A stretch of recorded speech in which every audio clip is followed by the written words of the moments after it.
Hello everyone. So finally मैं लेकर आ गई हूँ रीजनिंग स्ट्रैटेजी। इससे पहले मैंने एक full strategy, English strategy, math strategy and GS strategy share कर दी है एसएससी सीजीएल 2024 के लिए, तो आप उन्हें ज़रूर जाकर देखें। आपको जैसा कि पता है कि मेरी जो स्ट्रैटेजी होती है they are most effective and practical strategies.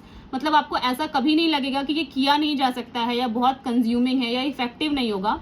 आप अगर इसको एक हफ्ते भी प्रैक्टिस करोगे आपको रैपिड इंप्रूवमेंट अपने प्रिपरेशन में देखने के लिए मिलेगा। सो बिना टाइम गवाए चलिए हम शुरू करते हैं। तो सबसे पहला क्वेश्चन तो सबके माइंड में आता है कि एग्जाम कब होने वाला है। सो एग्जाम जैसा कि आपको पता है कि इसका नोटिफिकेशन नवंबर टू दिसंबर में आने के पूरे चांसेस हैं। इसके बाद इसका जो प्री है वो मार्च टू अप्रैल में हो जाएगा, यानी कि आपके पास 6 से 7 महीने का टाइम है। अब क्वेश्चन आता है कि रीजनिंग का लेवल सीजीएल में कैसा होता है। तो ऑनेस्टली स्पीकिंग 2020 तक इसका जो लेवल था वो मॉडरेट होता था, बट अब इसका लेवल अच्छा होता है। यानी कि अगर आप सोचोगे कि रीजनिंग बिना प्रैक्टिस किए या बिना क्वेश्चन लगाए, बिना मॉक लगाए आप कर लोगे तो ऐसा नहीं हो पाएगा। आपको एक अच्छे प्रिपरेशन की, अच्छी प्रैक्टिस की बहुत ज़्यादा ज़रूरत है अब रीजनिंग में भी, यानी कि आपको इसको भी टाइम देना पड़ेगा, स्ट्रैटेजिकली इसको स्टडी करना पड़ेगा। सो नेक्स्ट क्वेश्चन आता है कि क्या हम इतने टाइम में रीजनिंग की अच्छे से तैयारी कर सकते हैं। तो बिल्कुल कर सकते हैं। 6 महीने बहुत होते हैं रीजनिंग की तैयारी करने के लिए। सो जैसा कि मैंने बताया इसका लेवल अप हो चुका है। इसका दूसरा रीजन ये भी है कि इसमें टाइम कम मिलता है। जैसे कि आपको पता है कि जो मेंस जिसका मार्क्स ऐड होता है और जिससे आपका मेरिट बनता है उसमें रीजनिंग एंड मैथ्स दोनों मिलाकर 1 घंटे का ही टाइम मिलता है। मतलब इसमें आपकी स्पीड बहुत ज्यादा अच्छी होनी चाहिए। तो आगे मैं वीडियोस में आपको एक्स्ट्रा टिप्स भी बताऊंगी कि आप रीजनिंग को कैसे फास्ट कर सकते हो। सो नेक्स्ट क्वेश्चन जो होता है कि एग्जाम का पैटर्न क्या है। तो आप एसएससी सीजीएल एग्जाम का पूरा पैटर्न स्क्रीन पर देख सकते हो। यहाँ पे मैं रीजनिंग का पैटर्न आपको शॉर्ट में समझा देती हूँ। इसमें जो प्री का एग्जाम होता है उसमें 25 क्वेश्चन रीजनिंग के आते हैं। हर एक क्वेश्चन 2 नंबर का होता है और हर एक क्वेश्चन गलत होने पर आपके -0.5 मार्क्स कटते हैं, यानी कि टोटल मार्क्स 50 का होता है। और एक कंप्लीटली क्वालिफाइंग होता है इसका प्री, यानी कि अगर आप क्वालिफाई कर दोगे कट ऑफ तो आप मेंस के लिए एलिजिबल हो जाते हो। और इसमें आपको मॉक में हमेशा टारगेट रखना है कि आपके 45 प्लस मार्क्स आए 50 में से। और ये बहुत ही इजी है गेन करना अगर आप सही से पढ़ाई करते हो, अच्छे से रीजनिंग की प्रैक्टिस करते हो। मेंस में ऐसा होता है कि 30 क्वेश्चंस आते हैं, हर एक क्वेश्चन 3 नंबर का होता है और हर एक क्वेश्चन गलत होने से आपके 1 नंबर कटते हैं, यानी कि टोटल 90 मार्क्स का आपका रीजनिंग होता है। आपको मॉक में हमेशा ध्यान रखना है कि इस 90 में से 78 to 80 मार्क्स आपको लाने हैं मॉक में, इतना आपका टारगेट होना चाहिए। और जो मैं हमेशा कहती हूँ कि आपको मार्क्स से ज्यादा ध्यान रखना है परसेंटाइल के ऊपर। अगर आपके मार्क्स ऊपर नीचे होते हैं तो वो मॉक के लेवल के हिसाब से हो सकता है, लेकिन आपका परसेंटाइल आपको हमेशा रखना है 95 परसेंटाइल।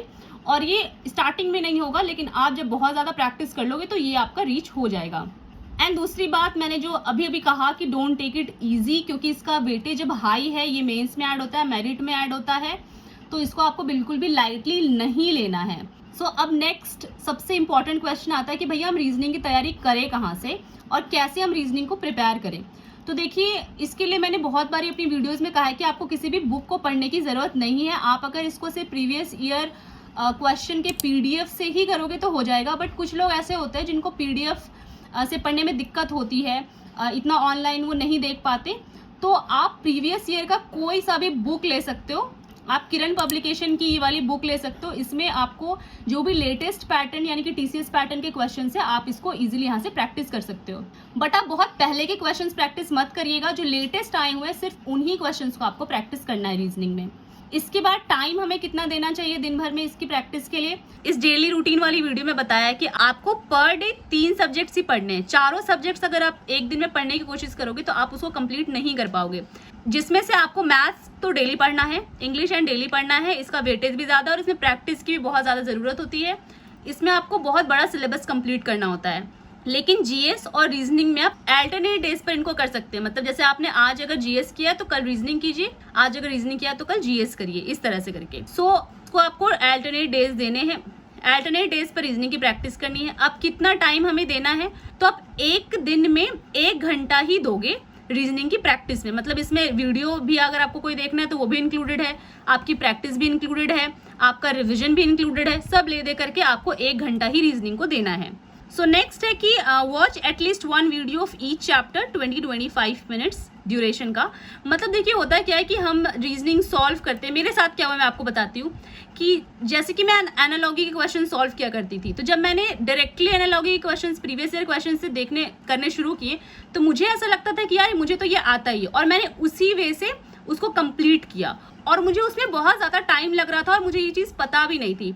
तो बहुत ज़्यादा टाइम के बाद जब मैंने शुरू किया नेक्स्ट, जब मैंने वापस से उसकी वीडियोस देखी, तब मुझे लगा यार ये क्वेश्चन तो बहुत इजीली बहुत कम टाइम में बन सकता था, जो कि मैंने नहीं किया। तो आप स्टार्टिंग में क्या कीजिए, जितने चैप्टर्स हैं आपको किरण पब्लिकेशन की बुक में पता चल जाएंगे कि कितने चैप्टर्स रीजनिंग में होते हैं, आप एटलीस्ट 20 से 25 मिनट के ड्यूरेशन का हर एक चैप्टर का वीडियो देख लीजिए, ताकि आप फास्टेस्ट मैथड को ही अडॉप्ट करें इनिशियली ही। लेकिन अगर आपको ऐसा लगता है कि आपकी रीजनिंग एक्चुअली बहुत अच्छी है, आपने 1-2 बार पेपर दे रखा, तो आप इस चीज़ को स्किप कर सकते हैं। ये मैंने कंप्लीटली बिगनर्स के लिए बताया है। बट हाँ, जिस चैप्टर में या जिस पोर्शन में आप रीजनिंग में अटक जाते हो या टफ लगता है, उसकी आप ज़रूर से ज़रूर वीडियोस देख लिया करें। आप ऐसा मत करिए कि मॉक टेस्ट या कहीं और के टेस्ट से हम सॉल्यूशन देखकर कर लेंगे, उससे आपको बहुत टाइम भी लगेगा। तो इसलिए आप सिंपली सर्च करिए, और किसी भी टीचर का, इसके लिए कोई स्पेसिफिक टीचर की जरूरत नहीं है आपको, बस आप टॉपिक सर्च करिए, जैसे series questions for SSC CGL 2024 full video, ठीक है। तो आप ऐसे करोगे तो जो जिसमें भी मोस्ट व्यूड या अच्छी रिव्यूज आएंगे उसको आप देख लिया कीजिए। और अगर कोई टीचर आपको कुछ ऐसे इंपॉर्टेंट बात बताता है कि आपको लगता है यार कि अच्छी ट्रिक है या ऐसे फास्ट हो सकते हैं चीज़ें, तो आप उन चीज़ों को नोट भी कर लिया कीजिए। अगर आपको कोई ट्रिक पता लगती है, शॉर्ट मेथड पता लगते हैं, उसको एग्जाम्पल के साथ लिख लिया कीजिए। यूनिक क्वेश्चन कुछ है, जैसा क्वेश्चन आपने कभी पहले नहीं देखा लेकिन आपको रेलेवेंट लग रहा है और आपको ऐसा लग रहा है कि शायद ये क्वेश्चन एग्जाम में भी आ सकता है, तो आप उनको भी उस नोट कॉपी में लिख लीजिए। और जब रिवीजन करने की बारी होगी तो आपको सिर्फ उस कॉपी को ही रिवाइज करना है, बार बार प्रीवियस सारे क्वेश्चंस को रिवाइज करके अपना टाइम वेस्ट नहीं करना है। सो आई होप आपको समझ में आ गई कहाँ से और क्या पढ़ना है रीजनिंग में। नेक्स्ट क्वेश्चन आता है कि हम प्रैक्टिस कहाँ से करें। तो अभी तक जो आपने किया वो आप सिलेबस कंप्लीट करोगे, मतलब चैप्टर्स को देखोगे, एनालाइज करोगे, सीखोगे, बट सब सीखने के बाद आपको करना होता है प्रैक्टिस। तो वो आप कहाँ से करोगे? तो वो भी आपको करना है प्रीवियस ईयर क्वेश्चंस के पीडीएफ से या किरण पब्लिकेशन की बुक, जिसमें लेटेस्ट क्वेश्चंस आए हुए हैं, बहुत पहले की नहीं कि आप 1990 की या 2000 ईस्वी की क्वेश्चन सॉल्व कर रहे हो, वो सब मत करिएगा गलती। और एक चीज है कि ऑलवेज सॉल्व मिक्स्ड क्वेश्चंस, मतलब जब आपका सिलेबस एक बार कंप्लीट हो जाए तो आप हमेशा मिक्स्ड क्वेश्चंस को सॉल्व करिएगा, मतलब अलग अलग चैप्टर्स का जहाँ पे मिक्स्ड रहे। अब इसके लिए आप क्या कर सकते हो कि डेली 3 सेट्स सॉल्व कर सकते हो, सीजीएल, सीएचएसएल और सीपीओ के। कौन से ईयर्स का? तो 2021 टू 2023 के। और सीपीओ का मैं आपको सजेस्ट करूंगी 2018 और 2019, इसके भी पेपर्स काफी अच्छे लेवल के आए थे, तो आप इनको भी एक बार देख लीजिएगा। सो यहाँ से आपकी प्रैक्टिस बहुत अच्छे से हो जाएगी। इसके अलावा आपको कहीं भी किसी भी प्लेटफॉर्म से अलग से प्रैक्टिस करने की जरूरत नहीं है। मॉक की बात अलग है, बट प्रैक्टिस के लिए आप कोई और बुक या कुछ और करने की आपको जरूरत नहीं है। अब नेक्स्ट बात आती है कि हम रिवीजन क्या करें रीजनिंग में। तो बहुत कोई रीजनिंग में कुछ रिवाइज करते ही नहीं है, तो होता क्या है कि वो स्लो हो जाते हैं। बट अगर आप रीजनिंग में कुछ ही चीजें जो आपको रिवाइज करने की जरूरत है, उससे आप बहुत ही फास्ट हो जाओगे। और रीजनिंग में फास्ट होना ही इंपॉर्टेंट है। जैसे कि मैंने बताया कि मैथ्स और रीजनिंग दोनों 1 घंटे के अंदर करना पड़ता है, 60 क्वेश्चंस, यानी कि आपके बहुत फास्ट स्पीड होनी चाहिए। तो आपको क्या करना है? तो पहला तो no need to revise same question, मतलब अगर आपने प्रीवियस ईयर क्वेश्चन सॉल्व करा है, मान लीजिए सीजीएल के 2020 का पेपर आपने सॉल्व करा है, तो अब उसी को बार बार करने की जरूरत नहीं है, वो आपका टाइम वेस्ट करेगी। लेकिन आप ये कर सकते हो कि अगर आपने एक पेपर सॉल्व करा है लेकिन उसमें आपको कोई टफ क्वेश्चन लगा या कुछ लगा कि यार ये तो मुझे पता ही नहीं था, तो आप उनको मार्क कर लो, और जब आपको रिविजन करने का टाइम हो तो आप मार्क क्वेश्चन को ही सिर्फ रिवाइज करो, ठीक है। इसके बाद क्या है, you can revise notes when required. मैंने बताया कि जब आप वीडियोस देखोगे तो उसमें से अगर आपको कुछ शॉर्ट ट्रिक, एग्जाम्पल, कुछ यूनिक क्वेश्चन या कुछ इंपॉर्टेंट ट्रिक लगती है तो उसको नोट कर लेना। तो उन नोट्स को टाइम टू टाइम रिवाइज करते रहो when ever you feel like revising. जरूरी नहीं है कि इसको आपको 15 दिन, 1 महीने में करना है। जब भी आपको लगे कि यार मुझे थोड़ा सा लैक हो रहा है, मैं भूल रहा हूँ, तो उस हिसाब से आप उसको रिवाइज कर सकते हो। इसके बाद है you can revise mock notes. तो मॉक नोट्स क्या होता है, इसमें क्या लिखना पड़ता है, मैं आपको आगे बताती हूँ, तो आपको ये भी रिवाइज करना है। तो बस ये 2 ही चीजें आपको रीजनिंग में रिवाइज करनी है, वो भी जब आपको नीड लगे तब। नेक्स्ट है कि हम रीजनिंग में मॉक कहाँ से और कैसे दें। तो मैं हमेशा बोलती हूँ कि आप जब प्रिपरेशन शुरू करो, जब सिलेबस को कंप्लीट करने के फेज में हो, उस टाइम आप फुल मॉक मत दो। उस टाइम आपके लिए बेस्ट होता है सेक्शनल मॉक। लेकिन एक बार आपके 40 to 50% सिलेबस कंप्लीट हो जाए, उसके बाद आप फुल मॉक देना शुरू करो। तो कहाँ से दोगे? तो सेक्शनल मॉक के लिए text book is a very very good platform, और अड्डा 247, क्योंकि यहाँ पे क्विक 5 या 6 मिनट या 4 मिनट का मॉक आता है, और आप उसको स्पीड में जब करोगे तो आपकी स्पीड काफ़ी बढ़ जाएगी। मेरी स्पीड भी अड्डा 247 की वजह से बढ़ी थी। तो sectional mock and after completing 40 to 50% आपको फुल मॉक देना है, मैंने बता दिया। नेक्स्ट है कि ये मॉक जो है ना, आप जब प्रैक्टिस करोगे पीडीएफ से या बुक से, तो वो आपके लिए एक मॉक की तरह ही है, क्योंकि वो आपको मिक्स्ड क्वेश्चंस ही आपको वहां पर मिलेंगे, तो वो एक तरह से मॉक ही आपके लिए है। अब सेक्शनल मॉक हम कब दें, कैसे दें? तो यहाँ से तो आपकी प्रैक्टिस हो ही रही है। सेक्शनल मॉक आप वीक में एक दिन दे सकते हो कभी भी, और अड्डा 247 से तो आपको जब मन करे, जब आप लीजर फील करो, जब आपको मन करे तो आप वहां से लगा सकते हो। अब देखिए यहाँ पर लोग बहुत गलती करते हैं, मॉक तो लगा देते हैं बट उसकी एनालिसिस उनको सही से करना ही नहीं आता। वो लगता है कि बस एक बार चेक कर ले, वही मॉक की एनालिसिस है। बट मैं बार बार बताती हूँ कि मॉक एनालिसिस एक बहुत ही बारीक तरीका होता है और एक स्किल होती है। तो देखिए आपको करना क्या है मॉक एनालिसिस में, तो हमेशा मैं बोलती हूँ कि जब भी मॉक लगाएं उसके 15 से 20 मिनट के बाद ही आपको उसको चेक करना है, ताकि आपके दिमाग में उस टाइम रहे कि आप क्या गलत सोच रहे थे, आपका माइंडसेट क्या था उस क्वेश्चन को सॉल्व करने के पीछे। ठीक है, उसके बाद check all questions, not only wrong questions. तो कुछ लोग ऐसा करते हैं कि जो सही किया है उन क्वेश्चंस को वापस से देखते ही नहीं है, उसकी वजह से भी उनका इंप्रूवमेंट नहीं हो पाता। तो आप शुरू से लास्ट तक सारे क्वेश्चंस को देखो, सही हो या गलत हो। तो जो सही क्वेश्चंस हैं उनमें आपको क्या ध्यान रखना है कि उसका सॉल्यूशन देखो कि आपने जो सोच के मारा था, जो या आपने जो सॉल्यूशन किया था, क्या वो सही सॉल्यूशन है या उसका, या फिर हो सकता है कि उससे कुछ बेटर सॉल्यूशन आपके मॉक के सॉल्यूशन में दिया रहे। तो जो शॉर्टेस्ट होगा, बेस्ट होगा, आपको उसको अडॉप्ट कर लेना है। ठीक है, तो बेटर वे आपको अडॉप्ट कर लेना है। जो गलत है उसमें आपको देखना है कि भैया आपने क्या गलत किया। जैसे मान लीजिए आपने सिली मिस्टेक कर दिया, ये तो होना ही नहीं चाहिए। हो सकता है आपको कंसेप्ट ही नहीं पता हो, जैसे कैलेंडर के क्वेश्चन आपसे नहीं बन रहे हैं, तो आपको पता लग गया कि भैया ये मुझे आता ही नहीं है, तो आप उसको क्या करो, वीडियो से जाकर के देख लो। एंड रॉन्ग क्वेश्चन में भी अगर आपके कोई बेटर सोल्यूशन मिलता है कि ये तो बहुत शॉर्टेस्ट तरीका, तो आप उसको अडॉप्ट कर लो। और कुछ क्वेश्चंस जो रेलेवेंट लगते हैं और आपको वो नहीं आता है, या जो भी चीजें आप जो गलत कर दी उसको आप मॉक कॉपी में लिख लो। ठीक है, अब देखिए कुछ क्वेश्चंस आपने राइट कर दिए, कुछ क्वेश्चंस रॉन्ग कर दिए, कुछ क्वेश्चन स्किप भी करते हैं। तो इसमें आपको क्या करना है कि सबसे पहले तो देखना है कि उसका सॉल्यूशन क्या है, वो आपसे क्यों नहीं बना। हो सकता है आपको कंसेप्ट पता नहीं होगा, या बिल्कुल ही इररेलेवेंट क्वेश्चन होगा। अगर इररेलेवेंट होगा तब तो आपको करना ही नहीं है, बट ऐसा आपको लेके एग्जाम में आ सकता है, न्यू है तो आप उसको मॉक कॉपी में लिख लिया करो। ठीक है, उसके बाद write down in mock copy if relevant, remember for next mock, कि आपको याद रखना है कि यार अगर ये मैंने गलती कर दिया, स्किप कर दिया, तो अगर सेम क्वेश्चन दूसरे मॉक में आता तो वो आप स्किप नहीं करना।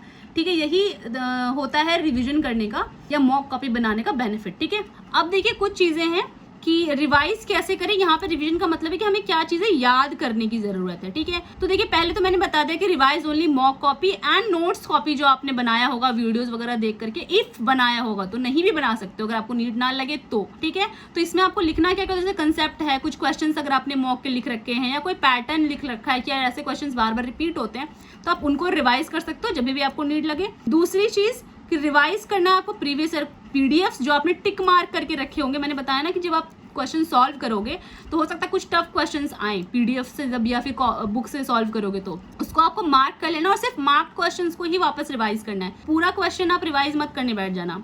इसके बाद टेबल आपको एटलीस्ट 20 तक याद होने चाहिए अगर आप रीजनिंग स्पीड बनाना चाहते हो। स्क्वायर 50 तक याद होने ही चाहिए एंड क्यूब 15 तक याद होने चाहिए। अब नेक्स्ट चीज, ये सबसे ज्यादा इंपॉर्टेंट चीज है, अभी तक की सबसे ज्यादा इंपॉर्टेंट चीज, कि आपको रीजनिंग स्पीड करने में क्या चीजें फायदा देती हैं।